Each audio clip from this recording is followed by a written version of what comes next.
ഇടതുപക്ഷത്തിന്റെ കോട്ടയായിട്ടുള്ള കണ്ണൂരിൽ നിരവധി പേരാണ് ഇപ്പോൾ UDF LDF വിട്ടുകൊണ്ട് BJPയിലേക്ക് ചേർന്നിരിക്കുന്നത് തന്നെ.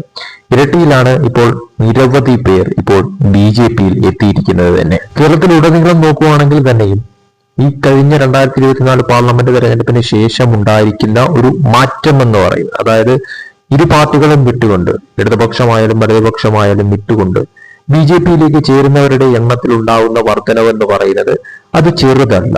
തീർച്ചയായിട്ടും വളരെ വലിയ തോതിൽ തന്നെയാണ് അത് സംഭവിച്ചുകൊണ്ടിരിക്കുന്നതും. ഇപ്പോൾ ഒരു കൊഴിഞ്ഞു പോക്കലുകൾ ഈ പറയുന്ന LDFിലും UDFിലും സംഭവിക്കുന്നത്. ഇത് തീർച്ചയായിട്ടും BJPയിലേക്കുള്ള ഈ ഒരു വരവ്, അത് നിരവധി പേർ കൂട്ടമായിട്ടുള്ള ഒരു ഒഴുക്കെന്ന് പറയുന്നത് തീർച്ചയായിട്ടും UDFിനെ സംബന്ധിച്ചിടത്തോളമായാലും LDFിനെ സംബന്ധിച്ചിടത്തോളമായാലും ഒരു തലവേദന ഉണ്ടാക്കുന്ന കാര്യമായി മാറുമോ എന്നുള്ളത് തീർച്ചയായിട്ടും വരുന്ന തെരഞ്ഞെടുപ്പുകളിൽ അത് പ്രതിഫലിക്കുന്നതാണ് എന്ന കാര്യത്തിൽ സംശയമില്ല. കാരണം വരാൻ പോകുന്ന തദ്ദേശ തെരഞ്ഞെടുപ്പ്, നിയമസഭാ തെരഞ്ഞെടുപ്പൊക്കെ തന്നെ പടിവാതിൽക്ക് വന്നു നിൽക്കുമ്പോൾ തന്നെയും പല സ്ഥലങ്ങളിൽ നിന്നായി LDFിന് വളരെയധികം സ്വാധീനമുള്ള സ്ഥലങ്ങളായാലും UDFിന് സ്വാധീനമുള്ള സ്ഥലങ്ങളായാലും ഒക്കെ തന്നെയും അവിടെയൊക്കെ തന്നെ ഈ ഒരു ഒഴുക്കുണ്ടാവുന്നത് തീർച്ചയായിട്ടും എത്രത്തോളം ബാധിക്കുമെന്നുള്ളത് കാത്തിരുന്ന് കാണേണ്ട കാര്യം തന്നെയാണ്. അതിനോടൊപ്പം തന്നെയാണ് ഇപ്പോൾ കണ്ണൂരിൽ പോലും നിരവധി പേർ ഇടതുപക്ഷം വിട്ടുകൊണ്ടും വലതുപക്ഷം വിട്ടുകൊണ്ടും BJPയിലേക്ക് പൂർണ്ണ തോതിൽ അംഗത്വമെടുത്ത് എത്തിയിരിക്കുന്നത് തന്നെ. വരാൻ പോകുന്ന തദ്ദേശ തെരഞ്ഞെടുപ്പ്, അതോടൊപ്പം തന്നെ അത് കഴിഞ്ഞ് വരുന്ന നിയമസഭാ തെരഞ്ഞെടുപ്പൊക്കെ തന്നെയാണ് BJP ലക്ഷ്യം വെക്കുന്നത് എന്ന കാര്യത്തിൽ സംശയമില്ല. കേരളത്തിൽ നിലവിൽ സീറ്റുകളുടെ എണ്ണം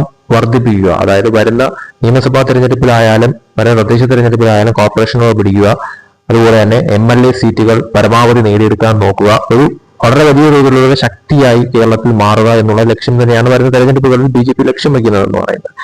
അതിന് അനുയോജ്യമായ തരത്തിലുള്ള പല നീക്കങ്ങളും BJPയുടെ ഭാഗത്തു നിന്ന് ഉണ്ടാവുന്നുണ്ട്. അതിൽ ഏറ്റവും പ്രധാനപ്പെട്ട ഒരു കാര്യം തന്നെയാണ് പല പാർട്ടികളിൽ നിന്നും, അതായത് ഈ പറയുന്ന LDFിൽ നിന്നും UDFിൽ നിന്നും ഒക്കെയുള്ള ഒരു കൊഴിഞ്ഞു പോക്കലുകൾ അത് എത്തിച്ചേരുന്നത് BJPയിലേക്ക് എന്ന വണ്ണം അത് വളരെ വലിയ തോതിൽ വ്യാപിക്കുന്നത് തന്നെ.